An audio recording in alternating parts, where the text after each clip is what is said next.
ദൈവത്തോട് ചോദിക്കും. രോഹൻ ഒരു ചെറിയ പട്ടണത്തിൽ നിന്ന് നഗരത്തിലേക്ക് വന്ന് കഠിനാധ്വാനിയായ ഒരു യുവാവായിരുന്നു. അവൻ ദീർഘനേരം ജോലി ചെയ്തു. പക്ഷേ അവന്റെ ശമ്പളം കഷ്ടിച്ച് മാത്രമേ തികയുമായിരുന്നുള്ളൂ. ഒരു വൈകുന്നേരം അവൻ തന്റെ വാടക മുറിയിൽ തനിച്ച് ഇരിക്കുകയായിരുന്നു. അവന്റെ മുന്നിൽ ബില്ലുകൾ നിറഞ്ഞു കിടക്കുന്നുണ്ടായിരുന്നു. അവന്റെ ഇളയ സഹോദരിയുടെ സ്കൂൾ ഫീസിനെ കുറിച്ച് ആകുലപ്പെട്ട് അവന്റെ അമ്മ നേരത്തെ വിളിച്ചിരുന്നു. രോഹന് വലിയ മാനസിക സമ്മർദ്ദം തോന്നി. താൻ എന്തു ചെയ്യണം? ഈ ജോലി ഉപേക്ഷിക്കണോ? അപകടകരമായ ലോൺ എടുക്കണോ? അതോ വെറുതെ എല്ലാം ഉപേക്ഷിക്കണോ എന്ന് അവൻ ചിന്തിച്ചുകൊണ്ടിരുന്നു. ആ രാത്രി ഫോണിൽ സമയം കളയുന്നതിന് പകരം അവൻ തന്റെ ബൈബിൾ തുറന്നു. അവന്റെ കണ്ണുകൾ ഒരു വചനത്തിൽ വീണു. നിങ്ങളിൽ ആർക്കെങ്കിലും ജ്ഞാനം കുറവാണെങ്കിൽ അവൻ ദൈവത്തോട് ചോദിക്കട്ടെ.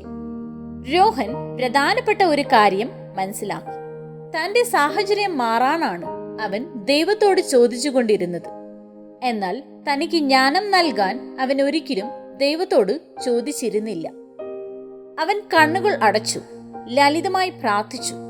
കർത്താവേ, എനിക്ക് ശരിയായ വഴി അറിയില്ല. ദയവായി എനിക്ക് ജ്ഞാനം നൽകണമേ. അന്ന് രാത്രി അത്ഭുതങ്ങളൊന്നും സംഭവിച്ചില്ല. എന്നാൽ അടുത്ത ദിവസം അവന്റെ ചിന്തകൾക്ക് വ്യക്തത വന്നു. അവൻ തന്റെ മാനേജരോട് ഒരു പുതിയ കഴിവ് പഠിക്കുന്നതിനെ കുറിച്ച് ആത്മവിശ്വാസത്തോടെ സംസാരിച്ചു. ഒരു മുതിർന്ന സഹപ്രവർത്തകൻ അവനെ സഹായിക്കാൻ മുന്നോട്ട് വന്നു. ഏതാനും മാസങ്ങൾക്കുള്ളിൽ രോഹൻ അനുഭവം തേടുകയും മികച്ച ഒരു സ്ഥാനത്തേക്ക് മാറുകയും ചെയ്തു. അവന്റെ വരുമാനം പതുക്കെ മെച്ചപ്പെട്ടു. തിരിഞ്ഞു നോക്കുമ്പോൾ റോഹൻ ആ വചനത്തിന്റെ സത്യം മനസ്സിലാക്കി. ദൈവം അവന് പണം മാത്രമല്ല നൽകിയത്, അവന് ജ്ഞാനം നൽകി. അത് അവന്റെ ഭാവി മാറ്റിമറിച്ചു. ഗുണപാഠം: ജീവിതം ആശയക്കുഴപ്പത്തിലാകുമ്പോഴും തീരുമാനങ്ങൾ എടുക്കാൻ ബുദ്ധിമുട്ടുമ്പോഴും ഇത് ഓർക്കുക. നിങ്ങളെല്ലാം ഒറ്റയ്ക്ക് പരിഹരിക്കേണ്ടതില്ല.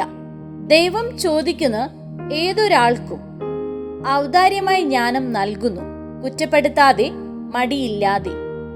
ചിലപ്പോൾ നിങ്ങൾക്ക് ആവശ്യമുള്ള വലിയ മാറ്റം ഒരു ലളിതമായ പ്രാർത്ഥനയിലൂടെ ആരംഭിക്കുന്നു.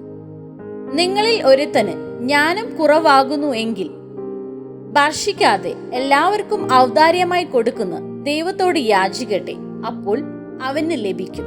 യാക്കോബ് 1-ാം അധ്യായം 5-ാം വാക്യം.